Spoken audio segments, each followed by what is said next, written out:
right, now look, today I decided that I wanted some fried fish. Look, y'all, the summer's coming up to a close, so it's time to wrap it on up with eating all that damn fried fish. So I'm gonna go ahead and get my fix today.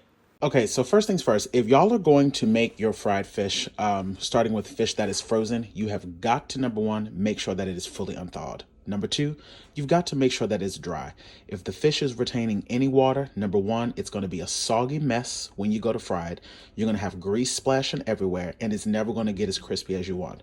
So line it on top of paper towels. Make sure you put paper towels over the top of it. Make sure that it is bone dry.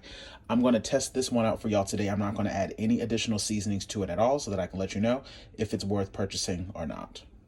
Also, when you're going to fry fish, make sure that you have everything lined up ready to go. You got your fish, your flour, your oil, and then also I like to have a rack so that the oil from the fish can drip off. Also, make sure that your oil is at temp. If you put your fish in your grease too early before it's at temp, again, it's going to be soggy. You want to make sure that it's about 350 degrees.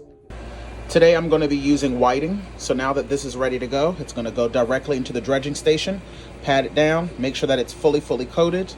You do not need to use egg. You don't need to use buttermilk. You don't need to use any of that stuff. Just make sure that it's nice and bone dry and pat it down nice and tight, just like this. And then you're going to put it directly into the oil once the oil is at temp. This is what you want it to look like. Now, if you are a person that likes a bunch of unnecessary flour on your fish, you can double dredge it if you want and put it in egg. But I like for my fish to taste like fish, so I don't want too much flour on it. So this is the perfect amount for me. If you're not used to frying things, a little pro tip, if you do not have a thermostat or something like that to actually test it accurately, you can always take the back of a wooden spoon, place it into the oil, and if you see it bubbling around it, that means that it's ready to go. There's always residual moisture inside the wood, so that's how I know that my grease is ready. Shake off the excess and place it directly into that hot grease. And just like that, didn't I tell you?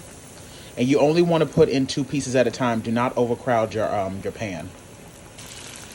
And there's enough oil in this cast iron skillet that I'm not going to have to do too much flipping around. And this is only going to take about maybe 3 to 4 minutes for this to fully fry.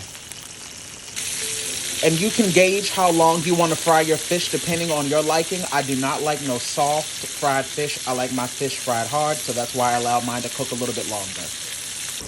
Okay, so far I will say based off of the color alone, it looks really good. It's frying up nicely. I'm going to let it go for maybe another minute or so, and then I'm going to go on ahead and take this out of the grease. Alrighty, y'all, this fish is ready to go.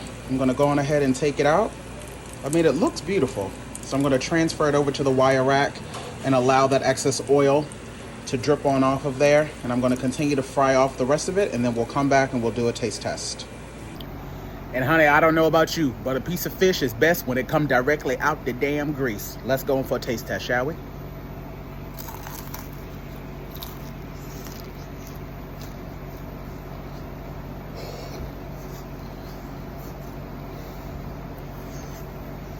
Mmm.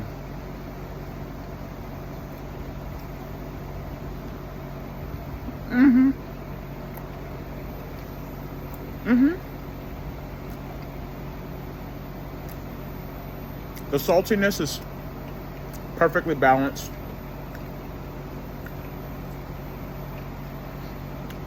Because I'm from, the DMV, I gotta still put me a little bit of Old Bay on this, but